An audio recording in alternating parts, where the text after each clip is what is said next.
मैं हूं आपके साथ नेहा दुबे। दोस्तों, आप सभी को प्रकाश पर्व दीपावली की अनेक शुभकामनाएं। माँ लक्ष्मी और मंगल मूर्ति गणेश आप सबके जीवन में सुख समृद्धि का आशीर्वाद बनाए रखें, यही हमारी कामना है। दर्शकों, आज हम आपको बताएंगे कि इस दीपावली क्या खास संयोग बन रहा है और आप ऐसा क्या करें कि माँ लक्ष्मी की कृपा आप सब पर पूरे वर्ष बनी रहे, और क्या है 5 दिवसीय त्योहारों का पौराणिक और वैज्ञानिक महत्व। इसके बारे में जानकारी देने के लिए आज हमारे साथ हैं काशी के विद्वान और ज्योतिष शिरोमणि पंडित श्री प्रसाद दीक्षित जी। पंडित जी, आपका बहुत स्वागत है। सबसे पहले देश के सभी नागरिकों का दीपावली के लिए मंगल शुभकामनाएं और दीपावली की मैं बधाई देता हूं। पंडित जी, दीपावली पर्व 5 दिनों का त्योहार है, जिसे आमजन की भाषा में पंच पर्व भी कहते हैं। इसकी पौराणिक, वैज्ञानिक और सामाजिक महत्वता क्या है? ये पंच पर्व यानी कार्तिक मास कृष्ण पक्ष की त्रयोदशी से कार्तिक मास शुक्ल पक्ष की द्वितीया तिथि तक मनाया जाता है। यह पंच पर्व है क्या और इसका धार्मिक महत्व क्या है, इसका सामाजिक महत्व क्या है जी। और इसका पौराणिक महत्व क्या है, यह महत्वपूर्ण बातें होती है। आज हम इस पर विस्तृत रूप से चर्चा करेंगे। धनतेरस और छोटी दीपावली का क्या महत्व है? और कई जगहों पर हमने देखा है कि दीपावली के एक दिन पहले यम का दिया जलाने की प्रथा है। इसका क्या महत्व है? आखिर ये यम का दिया क्यों जलाया जाता है? कार्तिक मास कृष्ण पक्ष की त्रयोदशी तिथि, यहीं से यह पंच पर्व शुरू हो जाता है, यानी दीपावली का उत्सव शुरू हो जाता है। इन सभी दिन हम दीपावली के निमित्त, शुभता के निमित्त दीपदान करते हैं। दीपदान भी क्यों करते हैं, इस पर भी मैं प्रकाश डालूंगा। तो कार्तिक मास कृष्ण पक्ष की त्रयोदशी तिथि को धनतेरस का पर्व मनाया जाता है। और इसे किस प्रकार मनाया जाना चाहिए? ज़्यादातर लोग सोचते हैं कि आज के दिन हम चांदी अथवा सोने का धातु यानी चांदी सोना खरीद लें और यह हमारे लिए शुभ होगा, किंतु इसका धार्मिक महत्व कुछ और भी है। वास्तव में त्रयोदशी के दिन यमराज के निमित्त सायंकाल के समय चौमुखा दीपक द्वार पर निकालना चाहिए। और यह पर्व क्यों मनाया जाता है, इसके पीछे भी कारण है। यमराज और यमुना यानी यमराज की बहन यमुना है, इसलिए इस दिन यमुना स्नान का भी महत्व है। और यमराज के निमित्त, क्योंकि मृत्यु के देवता यमराज को माना गया है, यह पर्व ऐसा है कि हम इस 5 दिनों के पर्व को मना करके और घर में अकाल मृत्यु से बच सकते हैं। तो कार्तिक मास कृष्ण पक्ष की त्रयोदशी के दिन यानी धनतेरस के दिन द्वार पर दीपक जरूर जलाएं। वह भी किसी पात्र में पहले थोड़ा चावल रख लें और उसके ऊपर दीपक रख दें। और यदि हम दक्षिण मुख करके, यानी यमराज का जो स्थान था दक्षिण की तरफ होता है, उस ओर दीपक को रखें तो सर्वोत्तम लाभ प्राप्त होता है। एक बार की घटना है, यमराज बहुत प्रसन्न थे। उन्होंने अपने दूतों से पूछा कि भाई, तुम लोग सबके प्राण हर लेते हो यानी हरण कर लेते हो, क्या तुम्हें कभी दुख हुआ? उस समय दूत लोग बोलते हैं, प्रभु एक बार की बात है, हम लोग एक राजकुमार का प्राण हरने के लिए गए। उस समय उसकी शादी के मात्र 4 दिन ही हुए थे और हम लोग जब प्राण उसका हर लेते राजकुमार का, तो वहाँ चित्कार मच जाता है, लोग विलाप करते हैं, रोने लगते हैं।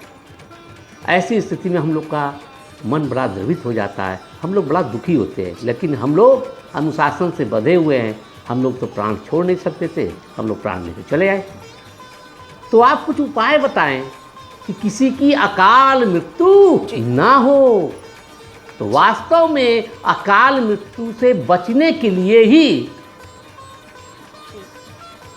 कार्तिक मास कृष्ण पक्ष की त्रयोदशी तिथि यानी धनतेरस को यमराज के निमित्त पूजन किया जाता है।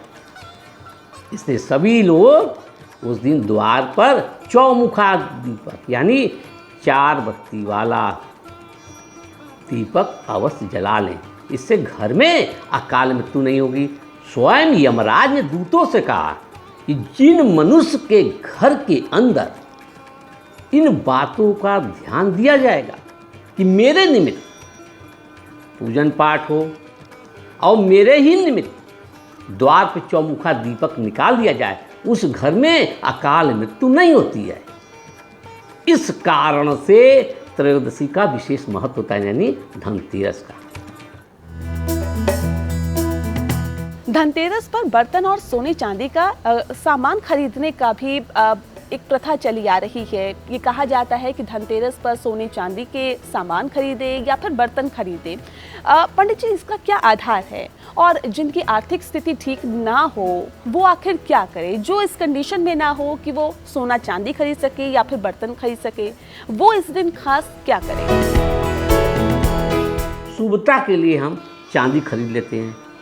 चांदी खरीदने के लिए कहा गया है, ना कि स्वर्ण। चांदी का सिक्का ले लें, पात्र ले लें, लेकिन महंगाई है, क्या करें? यह भी है, धान का लावा ले लें, लड्डू ले लें और भगवान का ध्यान करके उसे अपने इष्ट देव को चढ़ा दें, तो भी वही महत्व है। या कोई भी पात्र ले लें जो आपकी इच्छा हो। कोई आवश्यक नहीं कि हम चांदी और सोना ही लें। यथा शक्ति तथा भक्ति। पंडित जी, श्री पंच पर्व में किन चीज़ों की सावधानी बरतनी चाहिए? दूसरे शब्दों में क्या ना करें और क्या करें? मतलब मेरा सवाल सीधा सा आपसे ये है कि इन 5 दिनों में क्या खास तौर पर ना करें, क्या सावधानी बरतें? भगवान का ध्यान करें और भगवान के ध्यान के साथ ही साथ ओम यम यमाय नमः मंत्र का जप करें। यमराज के निमित्त दीपक जलाएं, घर में अकाल मृत्यु नहीं होगी। पंडित जी, नरक चतुर्दशी की क्या पौराणिक मान्यता है और नरक चतुर्दशी पर यमुना स्नान का क्या महत्व माना जाता है? नरक चतुर्दशी यह कार्तिक मास कृष्ण पक्ष की चतुर्दशी तिथि यानी ठीक धनतेरस के दूसरे दिन क्या करें? यह यमराज के निमित्त होता है। अरुणोदय के पूर्व यानी सूर्योदय के पूर्व स्नान कर लें। और वह भी कैसे? सरसों का तेल लगाकर। यद्यपि कार्तिक महीने में शास्त्र सम्मत है, लिखा गया है कि सरसों का तेल शरीर में नहीं लगाना चाहिए, किंतु नरक चतुर्दशी के दिन सरसों का तेल अवश्य लगाना चाहिए। ऐसा नहीं करने से नरक की यातना झेलनी पड़ती है, इसीलिए इसका नाम है नरक चतुर्दशी। स्नान में प्रतिदिन तो कहते हैं कि गंगा स्नान करिए, किंतु नरक चतुर्दशी के दिन यमुना स्नान का महत्व है। यमुना स्नान करें। यह विधि आप समझें कि यमुना स्नान अति आवश्यक है। यमुना है कौन? यमराज की बहन है। यमुना स्नान से यमराज बहुत अत्यधिक प्रसन्न हो जाते हैं और आपको नरक की यातना, जो आदमी को भोग दंड होता है ना कि नरक में ऐसे किया जाता है, ऐसे दंड दिया जाता है, इससे आप बच सकते हैं। यदि नरक की यातना से बचना हो तो नरक चतुर्दशी के दिन यमुना स्नान करें। अब जो लोग यमुना में स्नान नहीं कर सकते वो क्या करें? महत्वपूर्ण चीज़ है। सभी लोग तो अच्छा। हमारे जो देश के वासी हैं वह सभी जी। लोग जाकर के यमुना स्नान तो नहीं करेंगे। यमुना का जल मिल जाए अच्छी बात है, नहीं किसी पवित्र नदी पर ही स्नान कर लें या फिर घर में ही ध्यान कर लें स्नान करते समय कि मैं यमुना का ही स्नान कर रहा हूँ। यमुना जी को ध्यान करें और घर में ही स्नान कर लें, उसका भी विशेष महत्व है। और शाम को फिर क्या करें, शाम को पुनः दीपक जलाएं, मंदिरों में, बाग में, बगीचे में, हर जगह जलाएं। और इस दिन चूंकि नरक चतुर्दशी के दिन हनुमान जयंती का भी महत्व हो जाता है, उस दिन हनुमान जी के निमित्त भी एक देसी घी का दीपक जला दें। इससे भी सर्वाधिक लाभ प्राप्त होगा। नरक चतुर्दशी के दिन ध्यान देने की जरूरत है कि कुछ लोग व्रत भी रखते हैं, व्रत रखने से भी अत्यधिक महत्व हो जाता है। व्रत रखें और शाम को निश्चित रूप से दीपदान करें मंदिरों में, बगीचों में। इससे आयु की वृद्धि होती है और नरक यातना से आपको मुक्ति मिलती है।